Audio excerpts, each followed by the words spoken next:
ने इस पर रिपोर्ट जारी की। अब रिपोर्ट में ऐसा क्या खास निकल कर आया है, मैनेजमेंट की गाइडेंस किस प्रकार की है, समझ लेते हैं। प्रियंका हमारे साथ है। प्रियंका बताएं।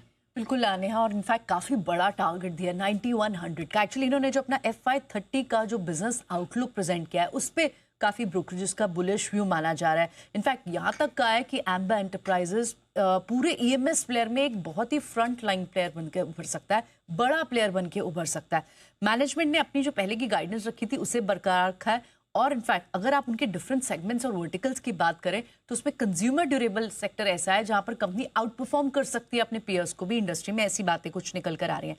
पहले कंज्यूमर ड्यूरेबल को समझ लेते हैं। आप अगर देखें Q2 और Q1, पिछले कई क्वार्टर से हम थोड़ा सा कमजोर सीजन ही देख रहे हैं। वीक समर पड़ी, बारिश बहुत हुई, जिसका कंज्यूमर ड्यूरेबल सेगमेंट सबको हिट पड़ा है, जितने भी स्पेस के कंपनियां। लेकिन उसके बावजूद भी आप एम्बर एंटरप्राइज का अगर प्रदर्शन देखें ना, वो काफी मजबूत रहा है कंपैरेटिवली। इनफैक्ट इंडस्ट्री की जहाँ फ्लैट ग्रोथ रहने की उम्मीद है, आगे भी ये डबल डिजिट ग्रोथ करेंगे, इस तरह की उन्होंने अपनी आउटलुक प्रेजेंट किया कंज्यूमर ड्यूरेबल की।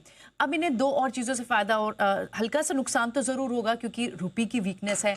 और एक और बहुत बड़ा कैविएट है कि जो BEE नॉर्म्स जो नए एप्लीकेबल होने हैं, लागू हो जाएंगे जनवरी 2006 से, तो वो थोड़े से कॉस्ट को कम करेंगे, मार्जिन पर प्रेशर डालेंगे इन कंपनियों के लिए। वो एक ज़रूर थोड़ा सा डाउनसाइड रह सकता है, जहाँ एक वॉच आउट करना होगा। लेकिन ओवरऑल कंज्यूमर ड्यूरेबल को लेकर उन्होंने आउटलुक काफ़ी अच्छी प्रेजेंट की।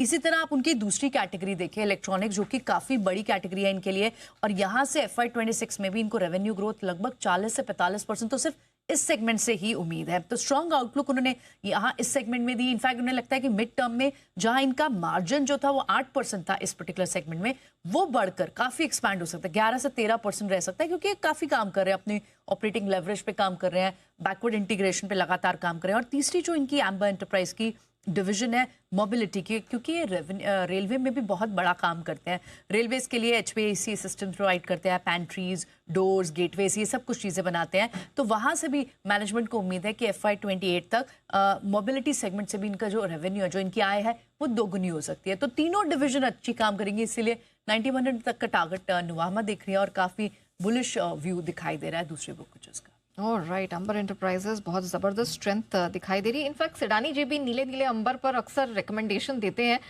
सिडानी जी, कोई आपकी तरफ से यहाँ पर रिवाइज टारगेट्स? बिल्कुल नेहा जी, और नीले नीले अंबर पर मैं कई बार रेकमेंड कर चुका हूँ। इनफैक्ट मुझे पूरा ही स्पेस अच्छा लग रहा है। ऑफ कोर्स बीच में केन्स टेक्नोलॉजी ने जिस हिसाब से सिचुएशन बनी, पूरे EMS इंडस्ट्री में एक नेगेटिविटी छा गई थी।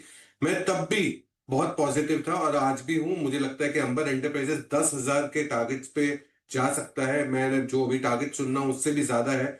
10,000 के हमारे टारगेट्स है, और मुझे लगता है कि PCB segment, electronic segment, consumer segment, ये सारे ही सेगमेंट में काफी अच्छा परफॉर्म कर सकते हैं। इनफैक्ट हमारा तो 50% के ऊपर के मुनाफों में CAGR ग्रोथ की उम्मीद है आने वाले 2 से 3 सालों में। तो अंबर एंटरप्राइजेस मैं बिल्कुल पॉजिटिव हूँ, बट ये ना समझे कि चुटकियों में रिटर्न मिल जाएंगे। ये निवेश की राय है 10,000 के टारगेट्स।